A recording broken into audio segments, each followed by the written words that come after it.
Hello everyone and welcome back to that one playthrough of MMORPG Tycoon 2. It's great to be back. I am Kyle once again, and we are gonna do Amora dungeons today. Specifically inside the mansion, I guess, of the Baron who lives here in the wonderful town, province, region of Brightwood. Although I have not figured out how I'm gonna make the entrance to this. I'm probably gonna have to use a blank one and kind of sort of rebuild the house. Because I don't want to use this because it's a big giant spooky house and it just doesn't feel like it fits. So I gotta figure out how to incorporate this. Hold on. Just gonna nonchalantly destroy part of a house here. Nobody look. It's fine. It's okay. It's gonna be okay. It's probably not gonna build it exactly how it was because I already forgot what it looked like. Okay, just putting the entrance there and then I'm gonna just try to build right over the top of it. It's gonna be fine. It's gonna be fine. All right, and just like that, it's back to normal with, you know, 3 chimneys in the front, because. Now, I have no idea how to get this. Can I go inside here? Can I do this? There we go. Okay, nice. Okay, so it's completely hidden inside here. Can't see it, and I'm pretty sure people can go ahead and go through the building to get to it. We'll cross that bridge when we get to it, I guess. Okay, this one's pretty easy. It's just gonna be all like this interior building style, although I didn't want that many. Okay, we're just gonna have it kind of enter. This is gonna be a little bit of a TARDIS building, meaning that it's like bigger on the inside than it looks on the outside. Just bear with me. We'll make like a sort of a Grand Hall-y type entrance thing here. That's not really Grand Hall-y, but you know, it's big. Okay, that's the point. I'm not. Oh wow, that's kind of nice actually. With all the chandeliers, it feels good. Oh wait, why are you not? There we go. Change your wall. Oh, there's a boar on the wall. That's neat. Lots of boars. Must be a hunting house. All right, mansion entrance. Just need to spin this doohickey around. Go like that and put it there. There we go. Okay, very simple design here. We're gonna go with. Like a good game designer, we're just going to put empty rooms with doors because the players don't need to know anything. Very simple to do. We're just going to put a door here. Let's see. That's the right kind of door. Yeah, it's a good door. It's a good door. There's not going to be any keys to get into these places. So people are just going to have to cry. And then we're going to put a little point over here. This is like the second part of the house, kind of. And all we're going to put... Oops. All we're going to put over here is a very simple pathway, as if it goes down to a basement. And this is the way the players are going to go. So they're going to come in here, you know, they're getting a quest to come in here. They're going down to the basement to clear out some, I don't know, some rats or something. You know, simple, easy level 1 RPG type stuff. I just don't know what kind of stuff I want for the basement. Is this the right kind of walls? No, I'm not feeling that. I'm feeling that. That's more like a cave. I don't really want to do the sewer one. That doesn't make any sense. I guess maybe this one. Yeah, we'll just kind of do the. Well, that's kind of castle-y though. I guess we can make it dungeon-y. That's not creepy. Ooh, we'll put some cobble floors in here too. There we go. That's fancy.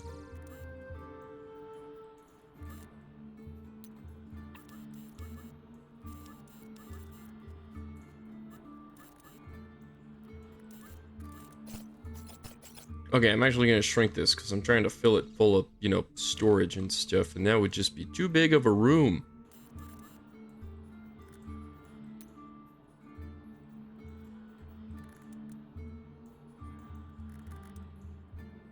Alright, and I can't refuse just using this giant block from the machine upgrades to just do like a giant safe. Because that's just cool. Which way should it go? It should go, this should be like the door, kinda. Yeah, that. There we go. A big vault safe. All right, now there's at least some storage in here. They're gonna walk through here and we gotta get like some rat enemies or something. Now within a dungeon, you are allowed to make specific enemies. All right, some very basic rat abilities. A scratch and a gnaw. 1 damage on the scratch, 2 damage on the gnaw with a little bit longer cooldown. For some parties coming through, super easy. Not gonna be hard to deal with. They only have 5 health. We're gonna put a bunch of these in here.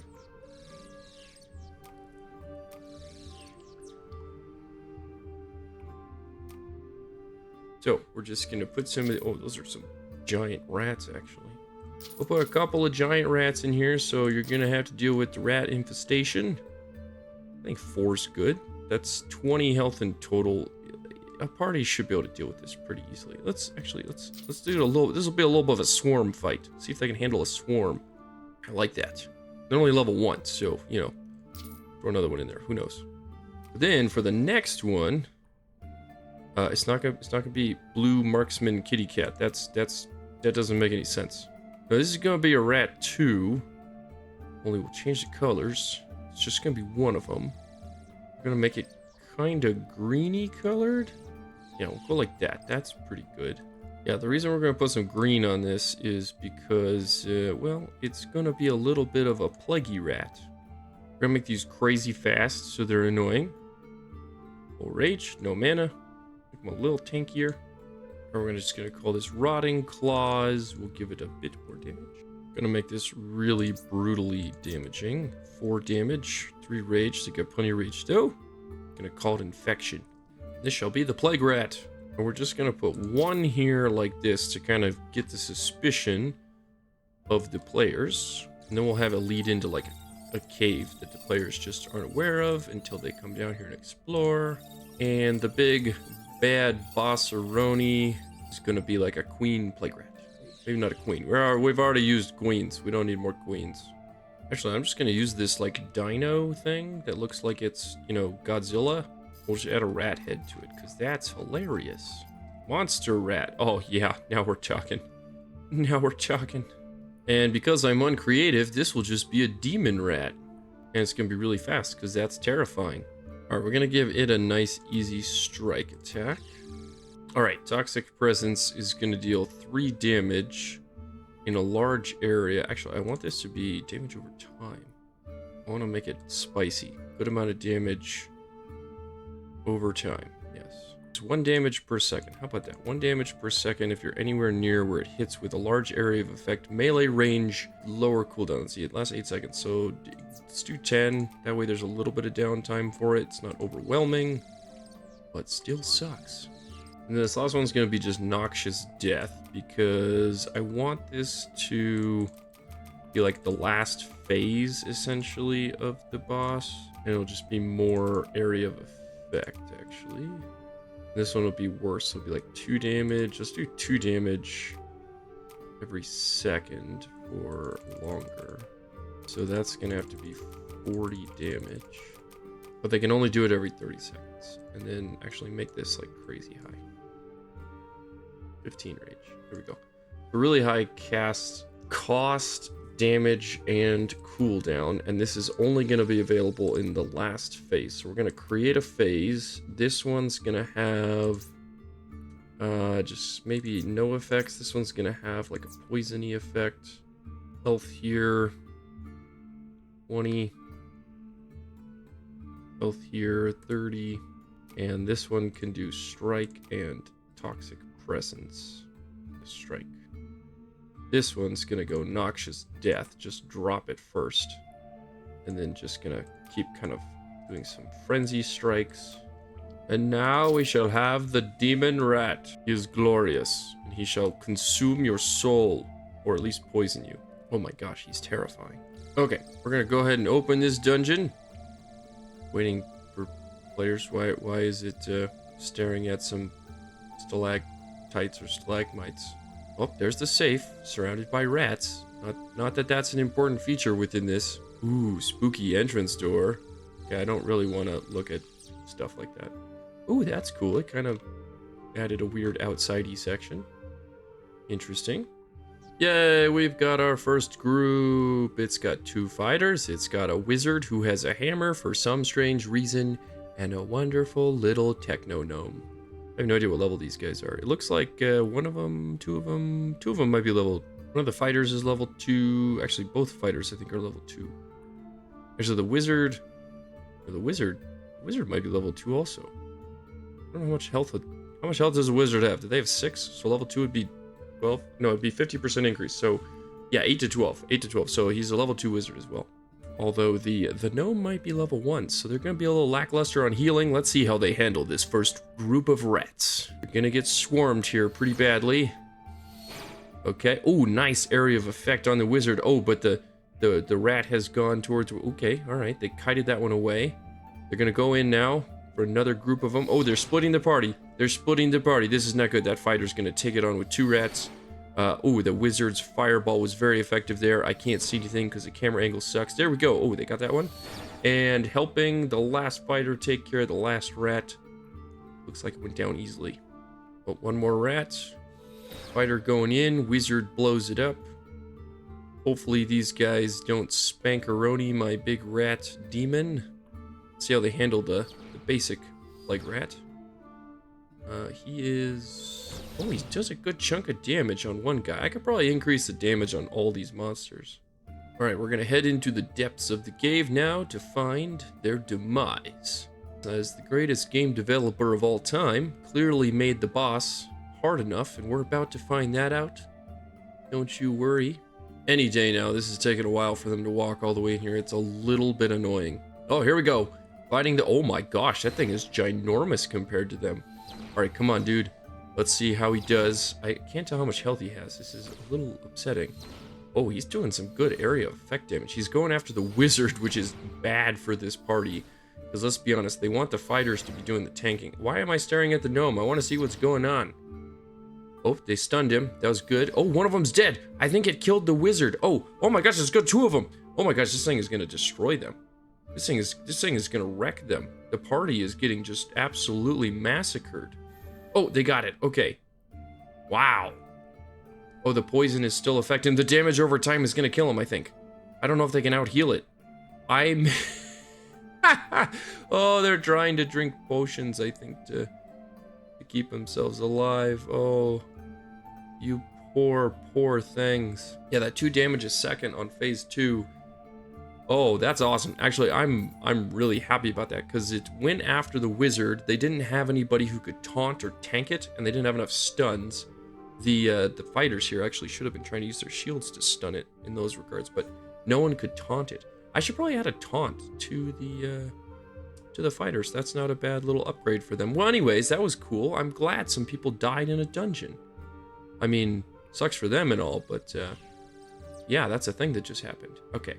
Really quick, I want to go into the fighter of Zephyr, and we're going to go into Shield Bash, and I want to see stun damage. Let's see, can I add a taunt? There we go, that's what we need. It needs a taunt, not 3 seconds. Let's bring it down, like a 1 second taunt, that's fine. That's enough to kind of change the pace of the battle, because realistically, you don't want the fighter doing too much, you just want to use it a little bit as like a drawback. So actually, in that regard, I will increase the stun.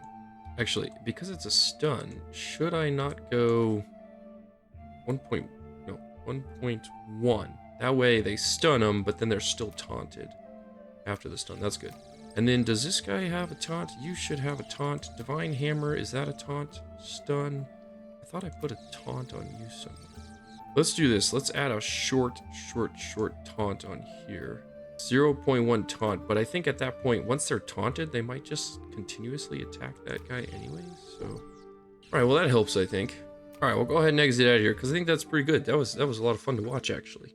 Okay, next I'm actually going to make my way out to the peninsula where the kobolds are, because I've already done some building over here inside of this lighthouse. Now, when I say inside of the lighthouse, obviously I can't build inside of the lighthouse, but in this particular instance, I created an instance of a dungeon in here. It's in this rock. There it is. You can kind of see it. See that right there?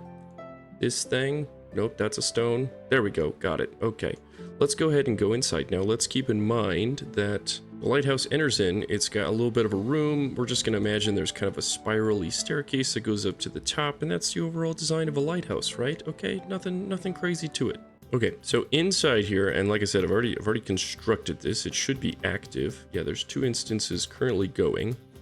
This is just in the build mode. We can view people in a second here. You got a little room that everyone enters in on. I put a little bed, got a little stuff here. I'll do it from this angle, okay? There's kobolds that have overrun the place, but players are going to jump in here, They're going to immediately be met by a small group of kobolds, and then they're just going to go up this quote-unquote imaginary spiral staircase, fighting kobolds the whole way up. Now there's one little spot here, you gotta fight this guy, and there's a door with a key. Now the key is impressively hidden over here under the table, but don't tell anybody. Okay, you go through the door, you pop through here, you get some more kobolds. There's actually another key hidden back here. That's for the last boss chamber. But basically, each one of these kobold kind of groups just progressively gets a little more dense in terms of level. So they're a little bit harder. You can see, we'll take a look at this group here real quick. So we got level 1. We've got level 1, level 2, level 1, level 2, level 1, level 1. Okay, so what I try to do is make it so that each group, like, basically got one more level 1 to it, all the way through to the end where you've got, let's see, 2, 1, 2, 1, 1, 1. Okay, so this one's actually not that bad of a group. But anyways, you get through the last door, and then in here, you've got just 2 basic kobolds. I think these guys were level 1.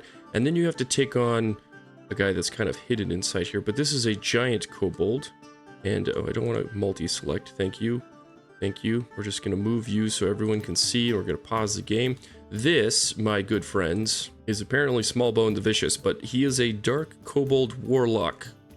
And he is the boss for the lighthouse. He has taken over the lighthouse, which this is my makeshift lighthouse, I guess.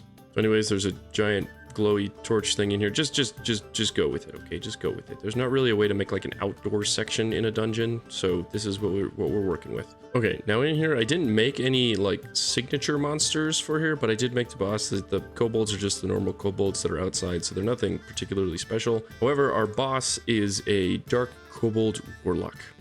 And I give him a few unique abilities. He can goo a boop, which is just, you know, he's gonna boop guys on the head. He's got an ember cast, which is a very simple ranged ability. I think I made it ranged, did I not? I think I did. Where's the thing? Yes, it is ranged. A little bit of damage, or quite a bit of damage actually, not too much mana. Nice little easy ranged attack he can utilize over and over again along with his boop. And then he's got some dark magic over here. So he's got Dark Warden. And this is actually going to give him a protect, so it's going to make him really, really tanky, and then it's going to charge up some more mana over time, so a good defensive skill, just to make the boss a little bit more beefy. And then finally, we've got Void Ripple, which he only utilizes on his last phase, and this is going to give a damage over time, large area effect, so he just creates like a big rip in void and space, and opens up another realm, and that starts to do damage, slows and weakens all the other targets, so he'll protect himself, he'll weaken everyone else, and he will just continue to boop you, getting his boop on. For the boss phases, I kind of did set up a couple of orders for these, so he's not going to use his Void Ripple in his first 2 phases, but he is pretty tanky, 30 health, 50 health, 35 health for this last one. Obviously, he's dealing a ton more damage, and he kind of gets some different looks to him too. So in his second phase, he becomes fiery, uses more of his Ember ability, and then in his last phase, he becomes all dark and spooky and scary and does all the DPSs. So he's pretty tough. Now, I did some testing of this instance a little bit just to kind of see how players would suffice. Let's see, we can look. This group has only been in here for 2 minutes and 15 seconds. They are very heavy on DPS. They've got 1 healer and they've got 3 rangers. Not sure how this is going to work out for them, but we'll see. We'll speed it up a little bit. Yeah, so they're going to have a lot of ranged abilities. That's kind of nice. They should be able to out DPS these guys, but they're not going to be very tanky. Yeah, 57 total health for the entire group is not a lot. And I think I'd have to kind of look here. Like each one of these, most of these I think are level 2 rangers. I don't know. But yeah, time will tell. Let's see how far they make it. We'll really speed it up. We'll go 4 times. See if they take on this group. Doing okay, doing okay. I guess having the healer is actually going to be pretty beneficial as long as they can, again, just like focus down the right targets. Doing okay, doing okay, doing okay. Actually, let's just select the group again so we can see what their health is doing. Okay, they just decided to walk into the middle of those guys. That's probably not the smartest strategy, my friends. I don't know how many more groups they got here. Let's see. I think that's the door up there. No, it might not be the door. I guess I could cheat and look. No, they've got a couple more turns to do here. So let's keep it going. Let's keep it going. Speed it up here. All right, this is where things are going to get tough because these groups start to get a bunch more level 2 kobolds in them. But I didn't want this to be so insanely hard that teams started to lose players. That's what happened in my early testing when I first created this. I had a lot of groups that would only get to the end with like 2 of their characters, and it just didn't end well. So, all right, they've got all 4 of them going into the final battle. They don't have any tanks though, so this could be relatively difficult. They'll take out the easy kobolds. They're gonna do some captures. Let's see.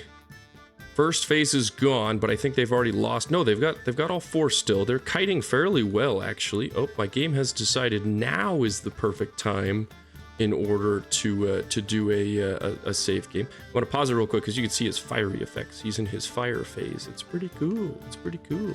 Actually, they're doing really well on all 4 of them. The healer's doing work. They must have potions too, but considering all their DPSs are ranged, I'm assuming they're also kind of able to kite him around quite a bit. And nobody has a taunt, I don't think. Oh, there's one dead. Okay, he's got one of them down.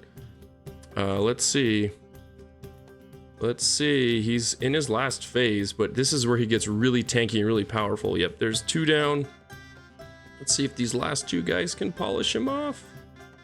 Let's see if they can do it. I'm trying to select the ranger here. How are you doing? You're doing okay. He's got a healer behind him, which is going to help. But I don't think it's going to be enough in this case. Oh, they did get him. Okay. Alright, so a heavy DPS group. Again, this was also designed to be level 2. I don't know if I mentioned that. This is a level 2 dungeon. But yeah, there's the lighthouse dungeon. Kind of got a cool little evil warlock at the top who's a kobold. So maybe he's not the overall employer, I guess you could say. There might be somebody above him who kind of created the whole situation. I also like all the little things they can collect. Like you can put stuff like the box in there, they can break it open. Lots of cool stuff. I don't know what they get for it. I think maybe they can sell it for cash or something. I don't know. Time will tell. Time probably won't tell. There probably is an answer. I just haven't looked it up. But yeah, really cool little dungeon, I thought. Just nice and easy. Get in there. You kind of figure out like, oh, there might be something else going on. You kill the warlock. Maybe he's the leader of the kobolds, but somebody might have given him his power and kind of set him loose in this area. So we'll investigate further. Okay, and then let's see. That makes actually 3 total dungeons here. There's one more that we're going to make in this area, and I've already begun construction pretty heavily on it. This is the ruins of Horad. Now, we already had a quest earlier to come over here, and there was you had to go investigate, like the building I had built there. There was a little skeleton guy, an archmage you had to go kill. We're going to keep him intact in terms of inside the game, inside the dungeon. I think he's still technically right here. I'm leaving him here for now until I finish the dungeon so people can still go and fight that quest. But eventually the quest line itself, we're going to relink it to the dungeon so that people will just go to the dungeon and then hopefully form a party and go and complete said dungeon. Okay, so the ruins of Horad, not complete yet. We're going to do a little bit of building in here yet. I just really wanted to showcase some stuff that I had been doing while I constructed this early on, because since my last video, which I know has been a long time, I'm sorry. There's been quite a few updates to the game, specifically on some scenery selection, multiplication, duplication, the paint brushes for scenery. The game has completely changed in terms of decorations. And I will show you some of the cool stuff I've already done in here that has made my life way easier. So to start off with, this has got a kind of a grand entrancey hall, but it's obviously a ruin, so I don't want to have too much stuff in here. I'll probably put some blocks of stuff, and I'll show you guys with the paintbrush. But one of the coolest things that I found was just the ability to multi-select. So you can multi-select by obviously doing a normal multi-select. It will tell you how many scenery items, how many enemies, things that are in here that you've selected, so you know exactly what you've selected, which is fantastic if you selected something you don't want. And then the other thing you can do is, after you deselect, if you just want to select specific stuff, if you hold shift, just hold shift and click on a bunch of items, you can put them in the multi-select. So right now you can see I've got 5 scenery items, all these pillars, and this is what I did to duplicate the pillars to get them lined up, because as we know, when I've duplicated things before, tried to build things that are symmetrical, it's really hard to build one line of things and then build another line of things and line them up. It takes a lot of time. Well, now you can just hit the duplicate button here, or you can hit C, and then you literally have now the ability to drop those exact same 5 items, sized the same, spaced out the same, completely identical. And that's what I did when I created this second line of pillars here. So it was pretty easy to do, and then I actually just I just deleted one and then put in one of the ruined pillars, and then that way now you've kind of got this effect of like some intact pillars. I probably should get rid of another one. Maybe we'll get rid of this one on the end. We'll just delete that, and then cool thing, if you want to keep things the same size, like I said, you just select this piece of scenery, hit the duplicate button, and then bada bing, bada boom, everything is exactly the same. I'm gonna spin this a little bit so it's not exactly situated the same as the other one. Put it like there. That should be pretty good. So yeah, now you walk in here, you've got some ruined pillars into our first section, our entryway to the ruins of Horad. Now I just put a bunch of scattered skeletons. They don't have to fight all of these, they can kind of do what they want, but down here on the side I made kind of a little like sewage drainage pipe type thing, and that's where I hid the key to start with. There's a couple skeletons there, and that'll kind of be the first key to take them through this first doorway. But we're going to essentially imagine from sort of a lore perspective, I guess, that this is locked up intentionally, unintentionally, who knows. It's been locked up and sealed. The key is kind of over here. I might move it around. Maybe there's some other lore context to it. I can give them the key like maybe right at the door when they first come in, which I should put a door in. I'm gonna go, yeah, ruin entrance should be. Why is it not being all glowy? Oh, do I have it backwards? Oh, I might have it backwards. I might be a dunce. Whoop, there we go. That's better. That looks more like it has a thing people can pass through. All right. So people will come in here. I could always put the key there. My point was going to be I could put the key here as if maybe they already had the key to get in. That might be it. Yeah, let's do that. Let's do that. They don't have to come down to this corner. They don't have to fight these guys if they don't want to. I'm going to do that. I'm going to pretend like the quest line, they were given the key right away. That's my lore reason, and I'm sticking to it.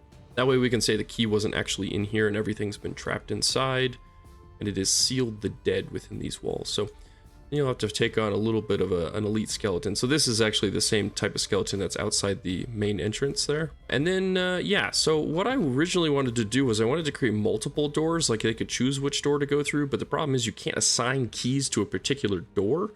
So instead what I'm doing is I'm kind of gonna create the illusion that there were other ways to go and they just got caved in. So there's still only one path to take as far as keys go. So they'll go through this first initial door and into this hallway. And then once they're in here, they'll be able to see that, yes, there's another locked door here. They can go this way, but there's a caved in section, so they can't go that way. And all I did there was just make a dead end and then throw a bunch of rocks in it. But from this angle, it looks great. From up top, it looks a little clunky. But again, it's down here that matters. So then they'll go this way. There's two paths to take here. So if we just continue to our right, they'll kind of go down this first area. We're going to turn this into, I don't know, kind of like maybe like a little watch guardsman kind of sleeping area, like a small barracks. We'll do it real quick. I'll show you because, again, the scenery tools make it super easy. As you can see, I've got a whole bunch of stuff over here. Now, you'll also notice there's a cave in here.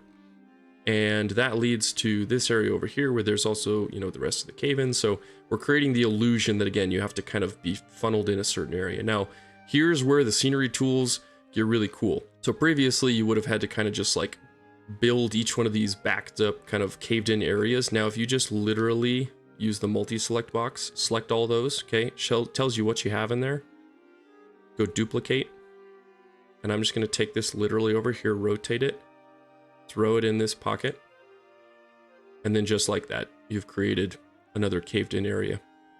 I mean, it's literally like any game dev would actually do this sort of thing. Reuse assets that you know you're going to use over and over again. Obviously, you can customize it a little bit more, make it look like they're not all identical. I completely agree and understand with that, but I mean, it's just super cool to have the tool to be able to do that, and that's actually not even in the right spot. So if I just go simple move again, I can readjust it and reposition it just like that. Easy peasy. Okay, so you go down here. I'm not going to have the key or anything in here. We'll just have like some guys that can fight for the most part. It's not necessarily going to be a required part, but extra experience if they go down there. If they come back out, they're going to head down this pathway. And again, I wanted the cave-ins to create the illusion of like these aren't dead ends realistically. Like there would have been ways to go, but they're no longer accessible. I know the Elder Scrolls Skyrim did this a lot, where it just kind of created dungeons by having areas you couldn't go through and you had to find another way essentially. But if we go into this room, this is kind of like where the original inhabitants here had all their weapons. They had some blacksmithing areas. I kind of tried to throw some ore rubble here. Got a couple of furnaces that would have been burning, some cooling areas for tempering the steel and whatnot, and then all of the weapons that they had built for their magnificent army at some point. And then they were going to try and transport those at some point as well. They've got some, handout of supplies and other stuff. Now, this was super easy to do because, again, the placement tools in the game have just gotten ridiculously easy to use. Same goes for the chandeliers up above. I did the same thing. So I'll show you what I did real quick. It's super easy. If we go into the scenery section here, we can use whatever scenery. We can use scenery inside. We can use scenery from outside the game. Outside dungeons, rather, is what I mean. And let's say we want to grab this one that I've used as like bunk beds before. Okay, I'm going to size it down to what it kind of should be, I think, that I've been sort of using. And then we're going to actually go to the brush version. Now you can see automatically we've got like a dozen of these things, more. What I'm going to do is I want this to be grid. You can go hexagon, which kind of, I don't know, it scatters it a little bit strangely, I guess. And then you've got burst, which creates more of like a star shape. So really easy to do with like plants and stuff. I'm going to do this. Where'd my mouse go again? I'm going to do this as a grid. I'm going to shrink the radius a little bit. Yeah, that's probably good there. You can also change the density. So if you change the density, it makes it so that they're a little bit closer or further away. So I'm going to go a little... Let's do this. Let's increase brush radius and take density down so they're a little spread out. Now, the reason for this is a couple things. I want to create enough space horizontally between these for people to walk, but then I'm going to leave enough space for another set of bunks. So this is going to be a pretty heavy density of bed spaces in here. So the other thing you can do is you can change the angles of them, so you can have it rotated a certain way. You can change the variation. So if you want them to kind of be a little more randomly placed, you can do that. Same goes for angle randomness. So again, great for plants. And then you can make the scale random as well. So some of them are big, some of them are small. We're not going to do overwrite. We want to just select them. So I'm going to do this very, very straightforward. No variations in angle or size. We're going to put the first set of bunks literally right here. And the reason I don't want to have the overwrite box selected, if you have that selected, it'll delete stuff that you place over the top of. I don't want to do that. And then I'm going to do another section. You see we left space in here just for there to be another row of them. Bam, hit that. And now we've got a nice easy row of kind of bunks for this barrack area. Now, if we don't want them that high off the ground, which we don't, I'm going to not select that guy. We're going to select all of these, and for some reason that has given me the chandelier. I don't want that, so we'll deselect it. I'm just going to hold shift. I'm going to grab all of the beds, just like that. And then I'm going to go precise move, and then now as an entire unit together, I can precise move all of these things, or I should be able to. The game apparently does not want me to, so that's sad. I am very upset now. Why are you not letting me do this? Game, I am very upset with you. I am very upset. Anyways, that should be the intended purpose. We're going to do something slightly different. I'm going to delete these 1 second. Delete. That's the other nice thing is mass deleting. Boom. Okay, they should already be preset to what I had it at. Now, if I go, can I go? No, I can't even. I can rotate, but I can't do a mass height change. Well, that's really upsetting, game. That's really upsetting. Okay, well, these are going to be really high up bunk beds. for the time being, so we'll just kind of put them in like that. And maybe if I find the time later and I'm not bored for some reason, I'll go and change that. Now the other thing I want to do is let's put some like a couple of storage pieces in here. We'll put a couple of these. Again, if I use the brush, you can do multiple items. So let's bring the brush radius down. Density up. We don't want any variability in scale. Bring these down. No angle variation. We want them to be very grid-like. And then we want it to be relatively high density, so they're close together for these. There we go. Let's go ahead and just put a couple of those in there.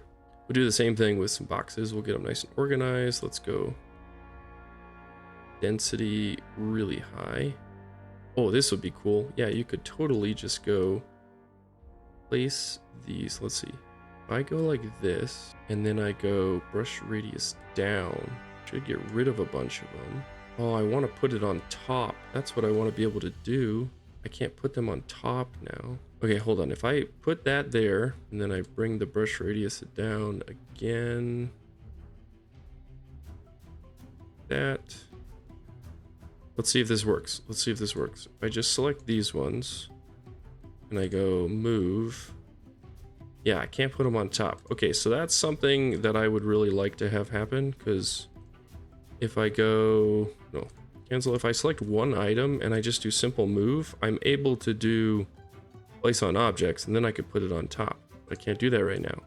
If I select all of these, simple move, can't put them on top. Okay, no worries. We just won't worry about that for the time being. We will just do some regular positioning, line to surface, and we'll just throw some on top of here.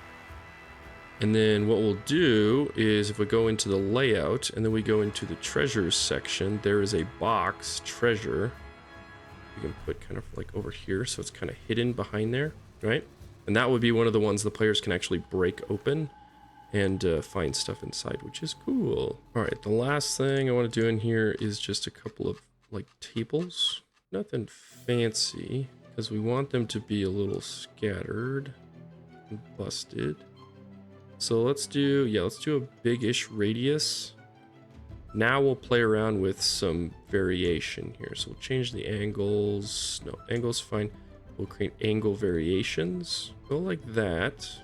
Now this is one thing I wish you could automate in the brush too, would be to just like have stuff kind of like tilted and busted to some extent.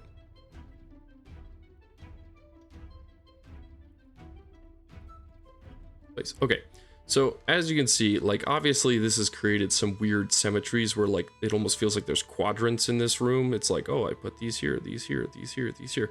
But I kind of wanted to showcase like how easy it is to kind of create some level of organization, but also randomness. So, I mean, if we really want to, it just takes some easy tweaks in here. And I probably could have randomized the angles of these a little bit, but yeah, so like easy to kind of just throw stuff together. You can also kind of make it easier for decorations. So like if I want to take something like the spider web and put that in a brush and go more like burst, and then we'll kind of bring down brush density, bring up brush size. Like you could kind of start to create some level of easier decorations. We'll bring this down a little bit, density down just a smidge. I want to create some variation in, no, let's just keep that. Let's go angle variation high and scale variation really. That way, again, it's a little more random. And then let's bring overall scale down a little bit actually. But yeah, then you can kind of start to like say, okay, I'm going to throw some easy spider webs and stuff in here. Sometimes you got to play with it a little bit like that. And if things aren't really touching, then sometimes it's easy to just kind of like throw some extra ones on there. I don't know why this is doing weird stuff. Over here, we can put some smaller scaled ones in on these tables. Doesn't quite work that well actually there. Let's bring brush radius down over here. density up. It doesn't play super nicely, but yeah, so you can kind of start to, like, you know, finagle your way through some stuff there. Kind of create some additional decorations without having to go too crazy on like single selecting things. Again, it depends. So yeah, anyways, that's my miniature tutorial on some of the brushes and stuff for scenery. Actually pretty cool stuff. Okay, now I'm going to populate some of these with some enemies. So we'll go ahead and do, we've got a couple things. I've got the normal skeletons. I'm going to put like just a couple of them in here with the entrances. And then I've been kind of working on another monster specifically just for this. There, we're going to do, this is a fallen guard. I need to do some coloring here first. Make sure we get something that, I don't know what that is. That's his eyes. We can make the eyes like maybe a dark red or something. Teeth, don't need to worry about that because he's all skeleton-y. Okay, this is going to be his armor. Let's make that kind of black. I like that. So this is his tunic-y thing at the bottom. Make that brown. This is his armor accent. Oh, didn't want that. Let's go, almost kind of thinking a little bit red too, but like a very dark accent. Maybe not. Purple? Purple's got some magic sense to it, right? Like there's some kind of dark magic that's prevailing here. What is this? This is the sash. We can make this kind of a red too. I like that actually. I'm not a fan of the purple here for some reason. Maybe I make this kind of like a light gold like that. Yeah, that's not bad. Now I don't like the red on there. Maybe I make this more brown. Hold on. Yeah, now I don't like this either. Okay, I'm not a huge fan of that, but maybe that just needs to be black too. Oh, actually, the black on the gray looks pretty cool. Something's poking through behind him there. Can't tell what it is, but he should be fine. Okay. All right, now abilities. I'm going to give him some kind of prefab ones. Let's see. Let's just give him a basic...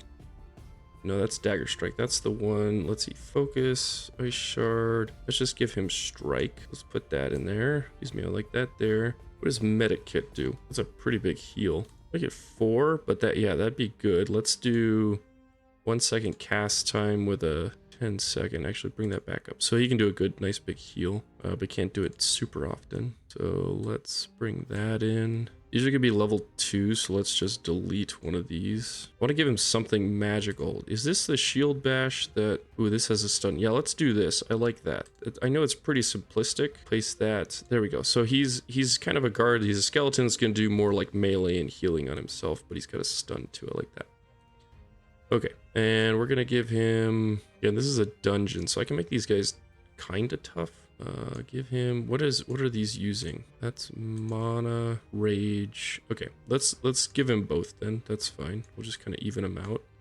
We'll make this guy a little bit on the slower end because he's got armor, and that should be good. Now in enemies, we should be able to place some fallen guards. So let's kind of put them in the walkways, like they are still protecting areas, and then we'll put a bunch of them in here because obviously they were in the barracks. That way there's some mobs for people to take on. We'll put 2 of them in here, 2 there. Let's put 1 kind of here, like they're actually still protecting stuff. And then, yeah, the key is down here in the corner. So they're going to grab that key and then they're going to make their way back over here towards this door. Now, this is where I haven't really done any building yet, but it shouldn't be too hard. So I kind of want this to funnel towards like a little bit of a discovery. So they're going to go through that door over here. I want this to be kind of like leading to the boss chamber. So we'll just add a path that way, kind of like that. And for the time being, I'm going to put a boss door, just a big special looking one. Actually, put it there. Get rid of this one. Like so. Okay, and then let's have, I don't know if I really want much going there. Let's go this direction as if like this again was caved in. So it was supposed to go kind of this way. Let's go, not sure how I want to do this. Build that way. And then we'll create like the caved in area there. So it looks like those are kind of were connected. And then this is going to kind of be a replication of that hallway, sort of. We'll kind of have a cave in area there. Again, a little bit of an entrance here. Let's put a cave in there. So that way, again, it's got some illusion that it's bigger than it actually is. And then here, I want to create somewhat of a big room. That. Not sure I like that awkward shaped piece there, but it is what it is. Okay, there's a lot of stuff in here. I kind of want you all to just go away. Perfect. All right, and then we're going to find out that there's some weird secret going on in... We're just going to kind of create this as like a sanctuary for worship, kind of like this was religious. It's not really going to have any prevalence to what happened here and why the dead are walking around. This looks very like death ritual-y. I'm not sure I'm a fan of that. Good, however, kind of create some like temple within here. Just size this up to where it disappears into the ceiling. Yeah, that's actually not a bad idea. Get down just a smidge. That.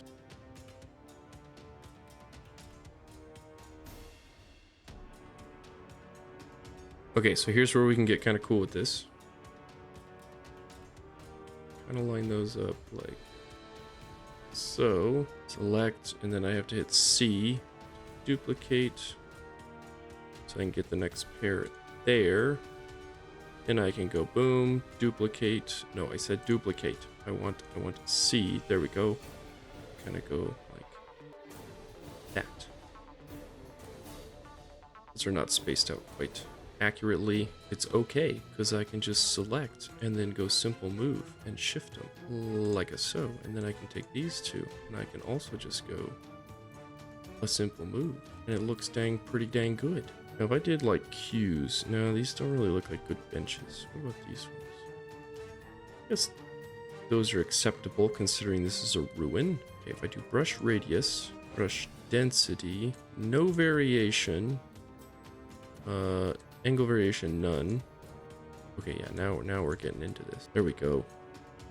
Holy macaroni and cheese. We can make quite a thing here. Okay, so we'll make like a grouping here. Now if I just overlap these a little bit, I'm gonna create like double the amount kind of. I don't know if this is gonna break my game, but let's just go like that. It's okay, it's fine. Get into the nosebleeds back here. If I change it from a grid to a hexagon, oh no, I don't like that at all. Okay, this is fine. This is fine. This is acceptable. Because then, kind of like, I'm gonna create my own square section of it anyways, and nope, didn't want to do that. Can I control Z? What if I just... There we go. Okay, that works. Okay. Let's try that again.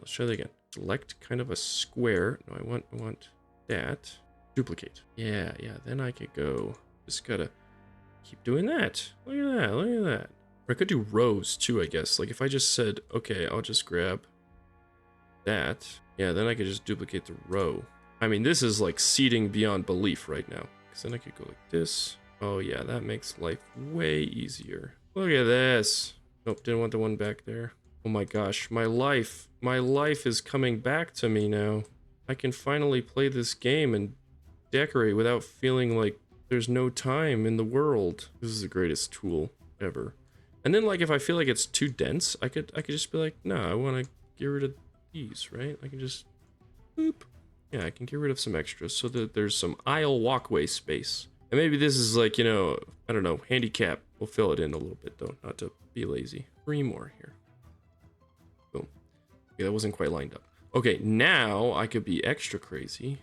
I could do something crazy, right? And just go this, and then I just gotta shift, deselect that, duplicate. Ooh, this is the wrong angle now, huh? I need these to be like that. Okay. This is still doable, don't worry. Okay, so they're gonna be like this angle. So what I need to do, select like that. No, I didn't want, deselect those, duplicate this, and then yeah, I can essentially... These people over here in this corner just don't actually get to see what's going on. It's a really, really bad seating. I get it. Okay, now we just go copy, boop, copy, boop, and then go delete maybe you here. Oh my gosh. It makes it so easy. Okay, and like just like that, we've created just miles of seating queues for the great sacrifice or something. I don't know. It's not going to be a great sacrifice. Don't start theorizing in the background here, people. Oh, it does give me an idea. Because we can use the scenery directly from the dungeons. Maybe we just do something kind of cool like this. We create another instance of an Everstone that has been brought back here. That's cool. Now I'm getting ideas to make an altar here. Okay, if I go blind to surface, I kind of do the old like Gigantor shrink down trick here. Now that doesn't really make it big enough. Okay, well what if we do that, but then take the stone and we make this placeable on top. Let's just go place on objects, align to surface. There we go, like this. Shrink it down a little bit. That's cool. There we go. Oh, and because they're not quite lined up, what if I just rotated this? There we go. Together. Perfect. And then I want to do like, yeah, I want to do like some, not sacrifices, but like offerings.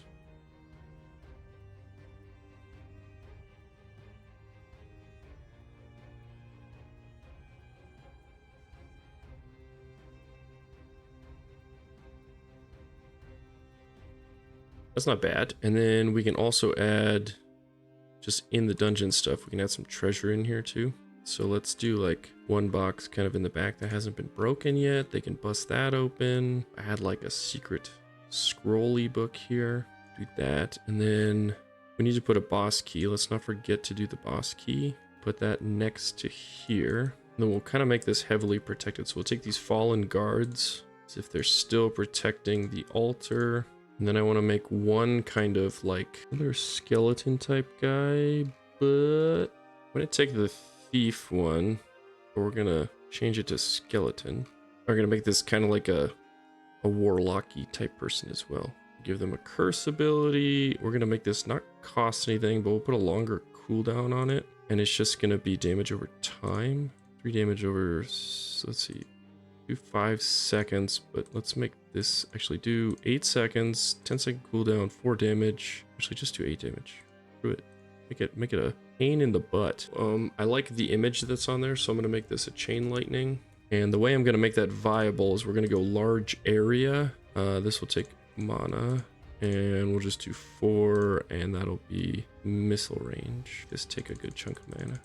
We'll go missile, and then let's make it electric, darker blue. There we go. Give him some longer cast times just because these are pretty painful. We'll make this guy reasonably tanky too. All right, and then one more ability that's gonna be more like instant cast, low cooldown. Yeah. This will be, we'll just call this Spite. Who's that one? That one's not bad. And this is gonna be melee, so they have to like be right on top. Yeah. Okay, and then we'll take, oh, it's called a Muddy Marksman. We don't want to call it a Muddy Marksman. What the heck is that? Call this a Death Mage. And then we will place one level 2 Death Mage right here.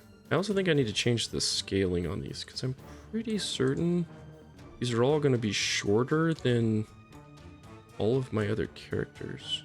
There we go. Make them a little bigger. All right, this would be a pretty hard fight, I feel like, putting all those next to each other. But we'll have to see as time will tell.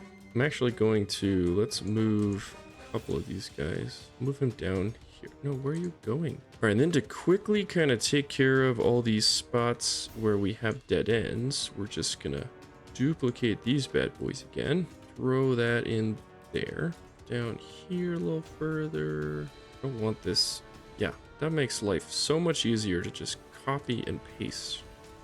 Don't copy and paste everything in life though, kids. That's not gonna get you anywhere. Okay, another thing that's going to make this kind of look like it pulls together the same way this entryway is we need the floors. So if we go to this paintbrush, we're going to grab the cobblestone.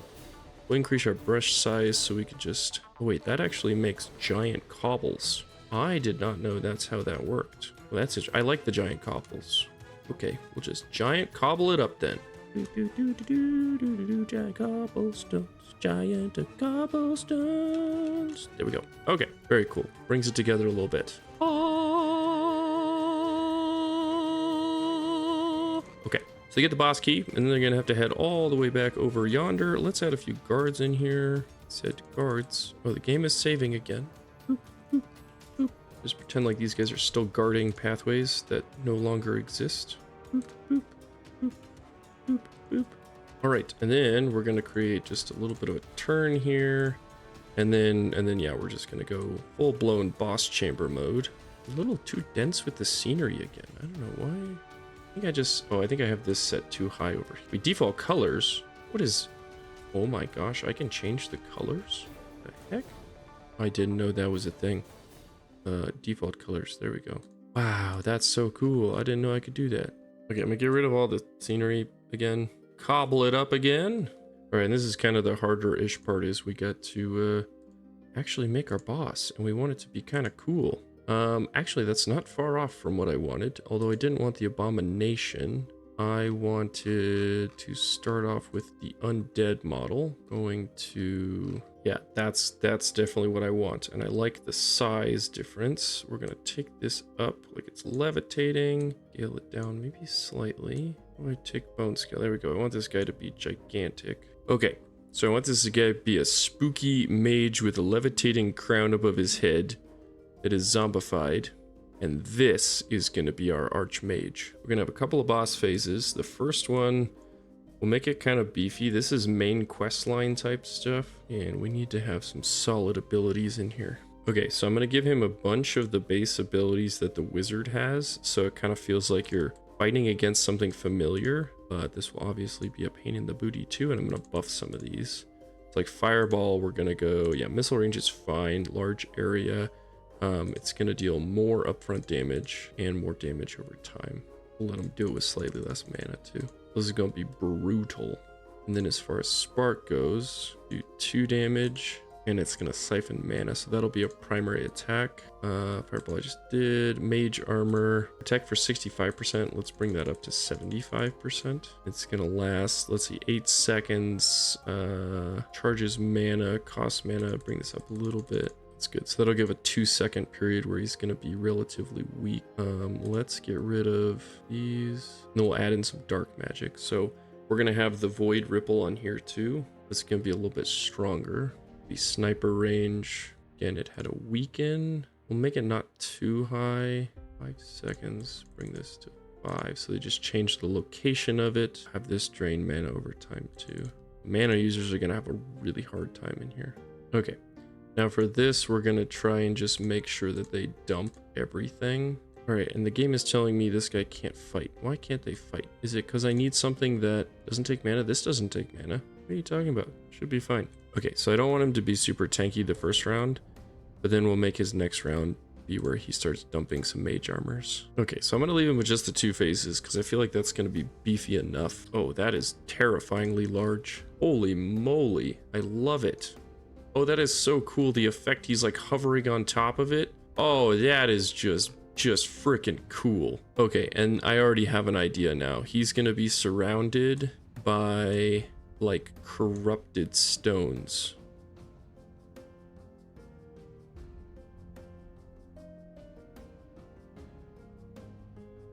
Like, you don't know what kind of presence has summoned him here, but something has freaking happened.